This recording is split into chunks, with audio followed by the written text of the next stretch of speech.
Assalamualaikum dan salam sejahtera semua. Okey, cikgu harap kamu sihat-sihat saja di rumah, sudah makan, sudah tidur, sudah rehat dengan cukup. Okey, jadi hari ini cikgu akan membincangkan beberapa soalan latih tubi reka bentuk fashion. Jadi reka bentuk fashion ini adalah tajuk yang terakhir dalam mata pelajaran RBT tingkatan 1. Jadi cikgu dah share beberapa lampiran kerja di dalam grup WhatsApp. Okey, jadi lampiran kerja itu ada dua. Yang pertama bahagian objektif. Okey, yang kedua adalah bahagian subjektif. Jadi hari ini cikgu akan membincangkan jawapan untuk kedua-dua bahagian bersama dengan kamu. Jadi wajib untuk kamu tonton video ini sampai habis. Baiklah, mari kita mulakan kelas PDPR Reka Bentuk dan Teknologi Latih Tubi tingkatan 1. Okey, sekarang kamu buka lembaran kerja kamu, soalan bahagian A iaitu soalan berbentuk objektif. Okey, sekarang kamu tengok soalan yang pertama. Okey, soalan yang pertama berbunyi pernyataan manakah yang betul mengenai reka bentuk fashion. Okey, kalau kamu tengok slide yang cikgu beri ini, takrif ataupun maksud reka bentuk fashion merujuk kepada bidang seni yang mengaplikasikan idea pada reka bentuk pakaian dan aksesori. Okay, jadi untuk soalan yang pertama, jawapan yang paling tepat antara A, B, C dan D adalah D. Reka bentuk fashion merujuk kepada proses mengaplikasikan idea pada suatu reka bentuk pakaian atau aksesori. Okay, itu untuk takrif reka bentuk fashion. Okey, sekarang kita bergerak kepada soalan yang kedua.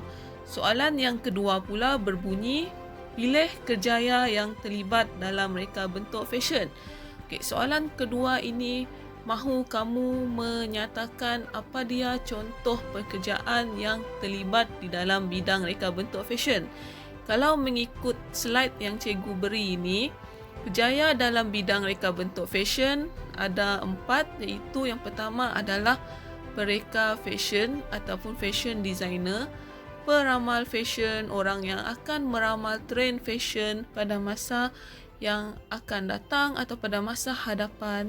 Yang ketiga, tenaga pengajar fashion ataupun fashion teacher, orang yang menyampaikan ilmu tentang fashion dan perunding image. Jadi soalan yang kedua, kita tengok 1 Roman tukang jahit, 2 Roman peramal fashion, yang ketiga perunding image, yang keempat pereka fashion. Jadi dalam slide ini tidak menyatakan tukang jahit, maka tukang jahit salah. Jadi jawapan yang betul antara A, B, C dan D adalah 2, 3 dan 4, iaitu D, donkey. Okey, kita bergerak pada soalan yang ketiga pula. Okey, soalan yang ketiga, soalannya berbunyi, apakah teknik cantuman yang memberikan cantuman yang kukuh? Maksudnya, apa dia teknik cantuman yang memberikan cantuman yang kuat? Okey, A, kaedah jahitan tangan, B, sulaman, C, jahitan mesin, D, kaedah mengikat dengan tali. Okey, jadi teknik cantuman yang memberikan cantuman yang paling kukuh dan kuat antara keempat-empat jenis cantuman itu semestinya jahitan mesin. Jadi jawapannya adalah C, cicak. Okey, sekarang kita tengok soalan yang keempat. Soalannya berbunyi, berikut adalah maklumat mengenai reka bentuk fashion, iaitu benda yang dipakai oleh seseorang dan dijadikan sebagai hiasan tambahan. Jadi jawapan A, dia beri kamu gambar tudung. B pula adalah gambar gaun. C adalah rantai di seluar. Jadi, kita tengok apa maksud pakaian. Pakaian adalah sebagai penutup kepada badan dan anggota badan. Manakala aksesori pula adalah sebagai hiasan tambahan pada pakaian. Jadi antara A, B, C dan D, benda yang digunakan sebagai hiasan tambahan kepada pakaian adalah C, cicak, iaitu rantai. Boleh faham? Cikgu harap kamu boleh bezakan antara pakaian dan aksesori. Sekarang kita tengok soalan yang kelima. Soalan yang kelima berbunyi, maklumat berikut berkaitan dengan teknik cantuman dalam reka bentuk fashion. Soalan ini bertanya tentang teknik cantuman lagi. Kenyataan yang diberi adalah digunakan untuk mencantum kertas, plastik dan fabrik. Yang kedua, cantuman ini sesuai untuk aksesori. Jadi, apakah teknik cantuman tersebut? Kita tengok kaedah jawapan untuk A, iaitu kaedah lain. Kaedah lain contohnya adalah seperti pengokot, pita selofan, ikatan tali. Soalan minta kamu menyatakan cantuman yang sesuai untuk aksesori. Jadi teknik lain ini dia sesuai menggunakan ikatan tali, iaitu teknik lain. B, kaedah gam. Kaedah gam adalah contoh teknik tampalan. C, kaedah sulaman, kurang sesuai. D, kaedah tampalan. Yang ini sama dengan kaedah gam. Kaedah gam tak ada, maksudnya kaedah gam tu tadi salah. Jawapannya adalah A, kaedah lain.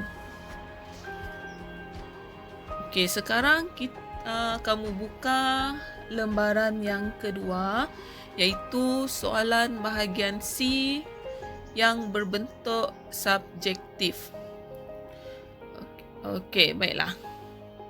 Soalan yang pertama, rajah 6 menunjukkan lakaran 2D sebuah reka bentuk fashion. Jadi dia bagi kamu dua image ataupun dua gambar dalam bentuk 2D untuk t-shirt.